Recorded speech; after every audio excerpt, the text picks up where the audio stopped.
Perfect. Okay, so we'll start right there, just as an overview. So this chapter speaks of the worlds. That's what it's called, worlds. And there are 4 different worlds. The world of emanation being the highest one, the world of creation, where souls come from, the world of formation, where angels reside. And then this world is the world of action. We spoke about the previous worlds. Now we're speaking about the world of action. And this world is called the world of action because really that's the most dominant aspect of this world, action. We are what we do, as we've so often said. It's the action that really elevates the world that we're in, as opposed maybe to other worlds. But let's continue where we left off. As for our world, does anyone want to read? The world of action. Your glasses. Oh. Okay. Okay. Go for it, Amy. As for our world, the world of action, besides a physical world, it also contains a spiritual world. In fact, a rather large number of spiritual worlds. These worlds and their various mansions vary greatly, indeed so greatly that it is extremely difficult to see any unity in their spiritual significance. On the one hand, those domains of the spirit that issue from wisdom and creativity, such as philosophy, mathematics, art, and poetry, and the like, which are morally or qualitatively neutral in their ideas of truth or beauty, are readily recognizable. On the other hand, there are domains of the spirit that have a certain Gnostic significance with a different value system, and that thus lend themselves to either a positive or a negative spirituality. For just as there is room for both physical and spiritual functioning of all kinds that raise the world and man to higher levels of holiness in the world of action, so there is also that which makes contact between the world of human beings and those worlds lower than ours. Okay. These worlds are called the realms of evil, the worlds of the Kelipot, the outer shell. Right. Okay. So there's a lot in here. Now I see what you're referring to. There's a lot in here. Let's begin first with the concept that is taught in Kabbalah, that kola gavoa beyoter yored mata yoter. The higher you are, the lower you can go. That is why, by the way, we just came from Passover. That is why, if you think about this, there are the 4 sons that we speak about during the Haggadah. The first is the wise. The second is the wicked. Why is the wicked placed next to the wise? Shouldn't be first the wise and then the tam, the innocent, and then the one. Put the wicked last. Why is the wicked next to the wise? Because in many ways, the mission of the wise, of the highest of the sons, is to go to the wicked and elevate him, because he's the only person who can. The higher you are, the lower you can go, because the more tools, the more wisdom, in the case of the wise son, the more spiritual tools you have to elevate that which is low. Now, if this is true for us, it's true for God too. This world is indeed the lowest of the worlds, but because it's the lowest of the worlds, it means that the divinity that we receive in this world comes from the highest of highs. It's God himself who chose this world to reside in. That was his avalo itbarach dira betachtonim, as we say in Kabbalah, that God desired to have his dwelling place here in this world, which means that yes, it's the lowest of the world, but it's also reflective of the light that can come in. The only light that can come in comes from the highest of highs. By the way, this is true also on a smaller scale, but you see sometimes children that are the most rebellious, people that have the most rebellion in them. It's usually the children also with the most potential. They're just channeling their rebellion and they're channeling the potential in a rebellious way. But again, the higher you are, the lower you can go. The more the more you can elevate the low. So God really chose this world also because it's the lowest, and because He Himself can reside here. It's not just the angels that can reside here. The light that needs to come to this world comes from the highest of places. Now, this creates in the world of action is multiple dimensions of spirituality. Because again, there's so much divinity in this world, much more than there is in upper worlds. The only thing is that this divinity is concealed. But if you start peeling and uncovering the divinity, you'll see that it's very rich. Part of that richness are those dimensions. So you have spirituality that appears or that conveys itself through intellectual channels, like philosophies, like any type of worldly wisdom. Can't say that that's physical. It's spiritual. It's because it's intellectual. It's intangible, but it's not the highest form of spirituality. Then you have forms of spirituality that are very, very powerful, very holy, that come from the highest of highs. But again, all this is reflective of not just this world, but the divinity that there is in this world. So, for example, the holiness that dwelled in the temple in Jerusalem was a holiness that you had to be pure in order to access it. If we're talking about the holiness of the Holy of Holies, that's the holiness that not even the high priest could access except for once a year. But again, that's another level of spirituality, another dimension of spirituality that there is. Now, so that's one big idea. I'm going to transition to the next idea that is very much connected to this big idea. The next idea is that whenever there is something good, there is bad that tries to fight that something that's good. That happened because of the sin of the tree of knowledge. When Adam and Eve were in the Garden of Eden, evil and good were completely separate. When Adam and Eve ate from the tree of knowledge, evil and good became mixed. And in many ways, therefore, wherever there is bad, there is good, and wherever there is good, there is bad. The bad in the good tries to fight the good. It's its enemy, right?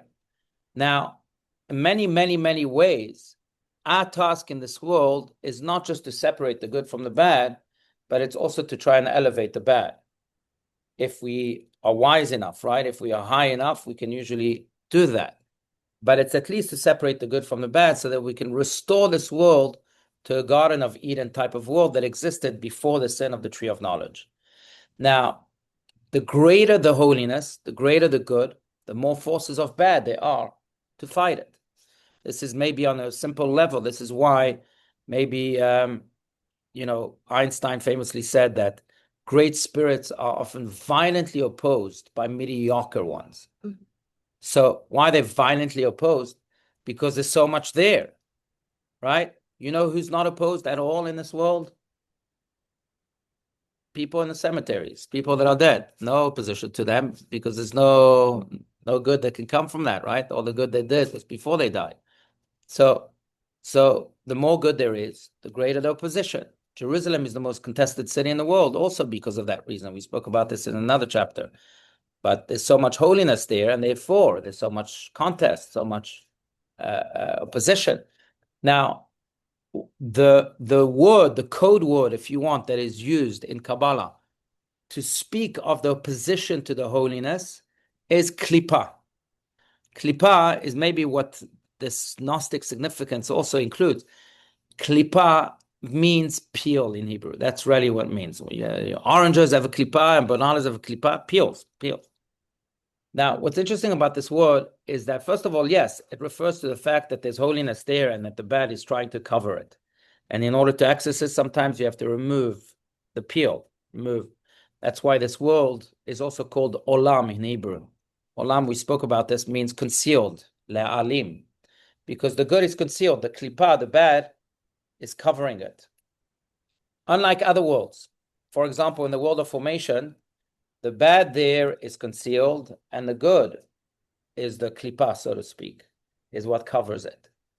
In this world, it's the opposite. The bad is what's revealed. The good is what is hidden. You see that sometimes in people, you see that in places, you see that in challenges. That very often, the first thing your eye can see is the bad, because that's what's covering it. That's just like the first thing I could see in a banana is the peel, or in an orange is the peel. But if we are wise enough to be able to uncover the peel, then we'll realize that there's tremendous goodness. The reason why the bad sticks to the good is, first of all, because it opposes it, as we said, but also because the only way bad can exist, and it knows that, is by attaching itself to the good. If it doesn't attach itself to the good, then it has zero ability to exist. Why? Because good is God. It's interesting, by the way, in English, the word good and God are almost the same, right? Just an extra O in good. But good is God. And God is good. Atov v'amitiv, we call him. The good that does good. That's how God is also called. Now, for anything to exist, it needs God. Without God, which is the source of all life force, can't exist, right? We can't exist without God. God is the creator of everything. For bad to exist, it also needs good. But it's bad. So what will it do? It will cleave itself to good, or attach itself to good, by opposing it, of course, because it can't stand it. But on the other hand, it needs it. The parable that is used, I hope I'm not going too deep and too wide on that. Great. But the parable that is used in the Zohar, it's an interesting parable. It speaks about a king that once had a son, just one son. And he wanted to test his son to see if he could be his successor, if he's capable enough to be the next king. So one of the tests he gave him was it's called Kemashala Zona. That's what it's called, the test of the prostitute. He hired, without his knowledge, obviously, a prostitute for the son to see if he would be able to withstand the temptation or not. Now, if you think about this, and this is what the Zohar says, the prostitute is in an impossible situation. Because if she succeeds in tempting the son, the king will be upset at her because she made her son fail. If she doesn't succeed, the king will be upset at her because the king will say, hey, you worth nothing. You didn't do your job. I was trying to make you tempt, you're not good enough. So in whichever way she goes, she's an impossible. Same with the bad in this world. The bad is the prostitute here in this parable. We are the kings. We are the royal ones. We were sent to this world to make this world royal. And God sends us the bad. Now, the bad is sent on a mission, but the bad is in a catch-22. It needs the good to get value. But it also doesn't want to squash the good, because if it's successful in its mission to squash the good, it will lose its existence. Remember, it can only exist through the good. So should it fail or should it not fail? The bad doesn't even know. If we were aware that the bad is in such a situation, it should give us strength to be able to overcome it. But it also shows this very intricate and very, very interesting relationship between the good and the bad. The bad is covering the good. It's covering the good because it opposes it. It's covering the good because it needs it. But even though it opposes it and it recognizes that without it loses its existence altogether. No creative ability of its own. No creative ability of its own whatsoever. Sounds like a parasitic relationship, right? Very much so. I would say, Exactly. yeah, that's a good way of putting it. Yeah. Now, so what does this mean for us? What this means for us is, number one, never judge a book by its cover on the most simple level, right? Because the cover in this world is klipa, is appeal. Never judge no human being. Al tistakel bakankan ela b'ma sheyesh bo, as the ethics of our father says. Don't look at the jar, but rather look at what's in it. Yesh kankan, and continues. Yesh kankan maleh chadash v'afilu yashan en bo. There's a jar that may look all new and flashy, but it doesn't have anything in it. Doesn't even have old in it. Doesn't have anything of value, of experience in it. And the opposite is true. But anyway, that's on the first. What's in it for us that's the first lesson. Yes, Amy. Okay, so does that mean pure evil does not? You cannot define pure evil by being pure evil. In other words, you cannot say somebody is pure evil if they are not cleaving to good. There's no such thing as Right. pure evil. That's a good point. Pure evil is almost an oxymoron. It can be entirely evil because every evil is nourished by good, by God. You're right. Absolutely. There's no such thing as completely pure evil. So We back up and talk about. let's back up and talk about that. So, or was that not considered pure evil? Okay, so that's a good question. So there's a tiny bit of good even in pure evil, what we call pure evil. The problem is that good is completely overcome by the evil, to the point that it almost has not only does it have no say, but it has no power whatsoever. but it still has a tiny bit of good to exist, in order to exist. So let's go back to the world of Klippa, and then we'll go to the other lessons. So in Kabbalah also you have different types of Klipot, different types of peels. There's what's called Klipat Noga, which means the peel of light. And then there's what's called Shalosh Klipot Atmeot, the three impure peels. Three impure peels. What's the difference between the two? Klipat Noga, which is the peel of light, is a klipa that can be dealt with, that you can work on. They say that the world of neutrality is the world of klipat noga. For example, is food good or bad? Eating food, is that good or bad? Depends, exactly. So that's a klipat noga. Right now it's a klipa, it's a peel, but some peels can be elevated too, right? Some people eat orange. Hi. Sorry. No problem. Go ahead. Some people eat orange peels, don't they? Don't you have chocolate with orange peels? So you see some peels elevated. Same with the world of Kabbalah. So you have those peels that can be elevated, that are therefore called peels of light, because you can really elevate them to light. You can turn the peel into light, the darkness into light. And there are many other examples, specifically in the world of neutrality. Sports, good or bad, is whatever it is. On knives, good or bad, depends how you use them, right? So those are peels, but peels that can be light. Then you have what's called Shalosh Klipot Atmeot, the three peels of impurity that have, until Mashiach comes, and that's the emphasis here, until the Messiah comes, they have zero chances of being elevated. They are so impure that you can't have a chocolate orange peel with them. You can't transform them. So all the 365 negative commandments in the Torah are considered representatives of those Shalosh Klipot Atmeot. Stealing, is stealing good? 99.9% of the time is bad. We can think of one exception, but that's Shalosh Klipot Atmeot, the three impure peels. Anything that's considered dark and negative and impure usually can be elevated. What's the name of it? Shalosh Klipot Atmeot, the three peels that are impure. What's the last word? Temeot, which means impure. Yeah. Now, what are the three? Why are they three? How come Klipat Noga only comes in a singular form, and Shalosh Klipot Atmeot? So there's many answers. So this goes into a deeper layer, even more so. So any type of creation has three dimensions. Even if you think about the human being, we have three dimensions. There's the external self, there's the internal self, and then there's the internal self. There's the conscious, there's the subconscious, and there's the superconscious, right? So, and that's true with every type of creation. The three klipot atmeot that come and attack the good, they try and do so to attack the three dimensions of every creation. So therefore, they are split into three, so that everyone has its task to attack the dimension that it needs to attack. That's the three klipot atmeot.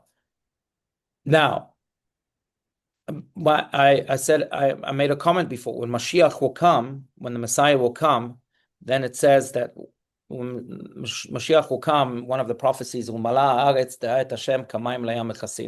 Isaiah says that the knowledge of God will fill this world like the water fills the seas. What does this mean? That everyone will have that super consciousness that we speak about completely revealed. Everyone will function from a super consciousness level, from a divine level. When I'll see you, I'll see the divine. I won't need to peel you anymore. When I see a challenge, I'll see the opportunity within it. When I'll have my Western Wall eyes on, so to speak, right? Or my Yom Kippur eyes on, or whatever elevates you. That's the super consciousness that will be ignited by this knowledge of God that will now fill me and fill the world. Mashiach, more than anything, more than a man coming to announce the era of redemption, more than anything, is really about the shift of consciousness that we'll experience from a lower one to the highest possible one. Now, because of that, when you work on that mode, you can turn the Shalosh Klipot Atmeot, you can turn the impure peels into pure ones, because you're functioning in a divine way, and the divine can do anything. Nothing is impossible for the divine.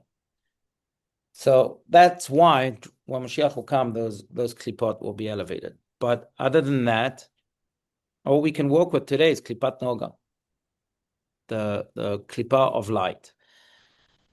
So I just want to go back practically what it means. So number one, it means don't judge a book by its cover, like we said. There's peels everywhere, and we shouldn't be judging people by that.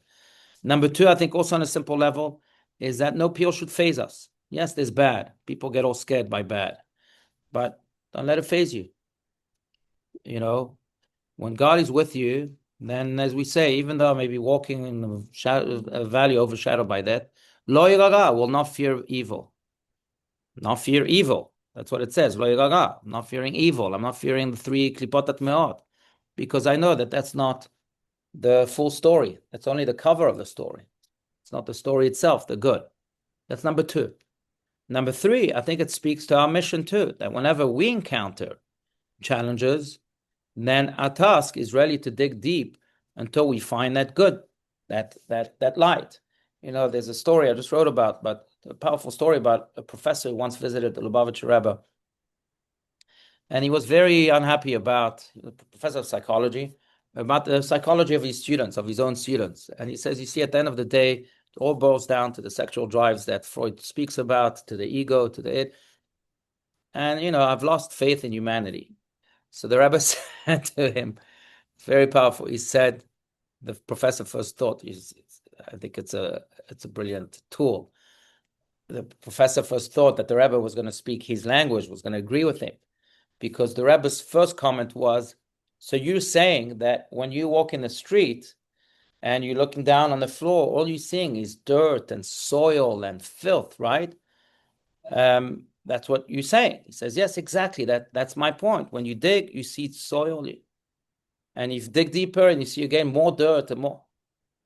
The Rebbe says, yes, I agree. But the problem is that you don't dig deep enough. If you would dig deep enough, you'd find minerals and gold and silver and all sorts of other things. That's right. So I wrote about that in Friday. Very good. But that's the idea. That filth is the klipa. Exactly.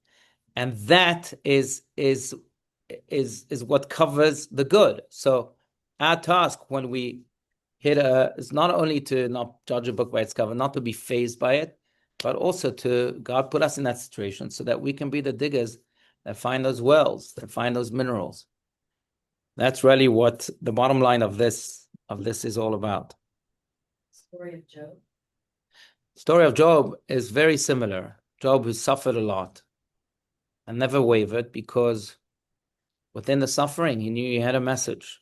He had then that klipa. He ends up being a very wealthy man at the end of his life, and very, very righteous too. Yeah, that's right. Very good. While we're in the process of making sense of the world that we live in Yeah. today. Yeah. And Amy mentioned October 7th and just the suffering and all of that. We need a frame of reference in order to have positivity and to keep digging. Right. So how do you respond, let's say, to the harshest, worst, most difficult things that the Jewish people go through? Right. First, I want to differentiate between the evil that happens in the world and the evil that happens in here. Because inside of us, we also have an animal soul, a yetzer hara, an evil inclination, and that is the evil that needs to be tackled. The evil that happens in the world, some evil is just beyond, like you were saying, is almost pure evil. Almost, I'm saying, because, right. But it's almost pure evil. And I think that in many ways, only the era of redemption, the era of Mashiach, will be able to get rid of that evil. Maybe even to elevate it, who knows? We pray for that every day also. We pray for the day that will come in which there will be no evil in this world, which really means that this evil will be peeled completely. But the way we personally can deal with that evil is, like the Talmud says, whenever there is tragedy, that we can't understand it, but we can learn from it. And we should draw lessons of light and of growth from every tragedy. even though we can't understand it. So October 7th is massive, but I think that we must respond to destruction with construction, to be more Jewish, to act more Jewish, to shine that flame that they so desire to extinguish with even more zest and passion. Yeah. So what you're saying is that healing process is the going deeper into yourself and the good. It's not to try to do something with the evil. Right. That's a good point. Exactly. It's not like you can get rid of the peel. It's going to be there. But it's almost like opening a door. I'm not going to get rid of the door just to enter the room. So the door's always going to be there. But that's not what's going to define my approach to the room, or it's not even going to faze me as I enter the room. So there's a door, okay, big deal. So open it. So what? Just maybe on a more simplistic level, Winston Churchill writes about this. He writes about his tremendous struggle with depression. You wouldn't think so when you read about his achievements. Same with Maimonides, by the way. You had very difficult life, very. And he himself writes that there was a year in his life in which he couldn't get out of bed. He had boils and cold and hot. It was the year after his brother. He had a brother by the name of David, who was a businessman. And Maimonides was approached by his brother one day and said, "Hey, I'm going to India. I'm sailing off to India for some investments, and I'll come back even more wealthy. And if you want to invest with me, I'll take your money." Maimonides invested almost all of his money. His brother sailed to India, and his ship sunk on the way, and he died. They never found not his fortune and not his brother. And that triggered this whole depression by Maimonides. But I'm saying that Winston Churchill, who suffered from depression too, he called it, and that's how he started dealing with it. He had the tools to somehow overcome. He called it a black dog. He said, wherever I went, I had a black dog with me. Sometimes the black dog was quiet. Sometimes it barked with all its might. And sometimes it barked so much that I wanted to jump off the roof or jump off the boat, as he puts it. But I knew at the end of the day, there was only a black dog, and it wasn't me. Mm-hmm. It's a black dog next to me. That's all. Yeah. And I thought it was so beautiful because in many ways, that's the klipa. Klipa is not the thing itself. It's the peel. Is the peel of the banana the banana? No, it's just the peel. I'm not going for it. I don't care about the peel. Let me have the banana. Let me have the good. Let me focus not on the room, not on the door. So I think that's a tremendous lesson. Yeah. It's how we identify, as you often say, Right. when somebody says, "I am schizophrenic." No, you're Right. not schizophrenic. You're Right. You your have name, schizophrenia. Your name, whatever. Right. Maybe you have, maybe not. I mean, categories of mental illness are a whole other thing. Yeah. Which sometimes are not very good. Right. But And you know that more than don't me, identify with whatever it is. Right. Don't identify with the disease. Right. Yeah. That's right. Don't let the klipa define you. Yeah. That's exactly right. Yeah. Yeah. We don't call a banana a peel. We call it a banana. And when we call it a banana, we're referring to the fruit, not to the peel. Yeah, that's really, Yeah. that's great. Yes, Amy. So you can dig and dig and dig to find the good in somebody who appears evil. How much can you dig before you say, this is not gonna happen anymore? I remember when I don't want to dig, or I don't feel I'm getting anywhere, or where do you draw the line? That's a great question. Look, there's three instances, to take that exact example, I think there are three instances in which the well digger can stop digging. One is if it's starting to affect his health, right? If I broke my leg by digging, or my hands, then maybe I should stop, or stop for a while. And number two, if I don't have the tools, if all I have is a shovel and I don't have a driller or whatever it is, then it's not my task to dig. Same with human beings. Sometimes, I just don't have the tools. I'm trying everything. It's not working. So maybe I should go back to school, get more tools. Back to Home Depot and get more tools. Yeah, another show. Exactly.